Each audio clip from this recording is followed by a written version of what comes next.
Mortgage rates moved pretty significantly higher today, and surprisingly, it has nothing to do with the Federal Reserve, inflation, or jobs data. Instead, rates are moving due to two things: growing fears of inflation due to potential new tariffs on European countries, and a wave of Japanese bond selling that's trickling into the US markets. If this sounds unrelated to the price you get on your mortgage, it's not. So stick with me. Here's the simple version of what's happening. Investors are getting nervous about trade policy again. We've gotten to a point where inflation has kind of steadied. And even though some prices have gone up due to tariffs, pieces of inflation that are not directly affected by tariffs have stabilized. However, now the US has floated the possibility of additional tariffs on Europe. Whether or not that actually happened, markets hate uncertainty, and again, the tariffs have led to some inflation, so additional tariffs would A,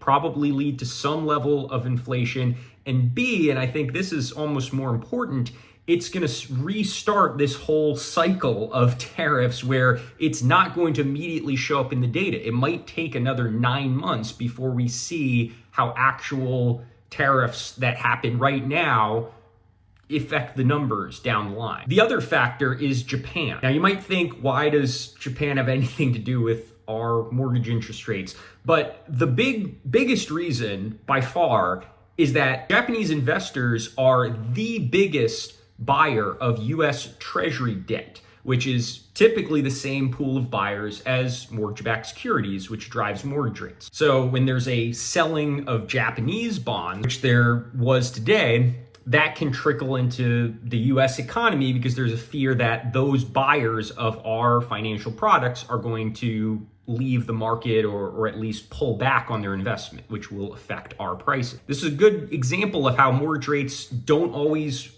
move in a straight line, and they don't always move based on data. Global events can affect the pricing as well, especially when it's with countries that are especially tied to the US economy. Quick note, I put out videos weekly explaining mortgage stuff without the sales pitch. So if you find this breakdown helpful, subscribing will help you catch the next one. For now, this is more a volatility thing than a trend. We may not actually impose these tariffs, and this movement for Japanese bonds may be a one-time temporary thing. It's very possible this trend may reverse in the next couple days, but it is an important reminder that mortgage rates can be tied to global politics and capital flows. If you're trying to decide whether to lock or float an interest rate based on what's actually driving things, not just headlines, please reach out. Happy to walk you through it.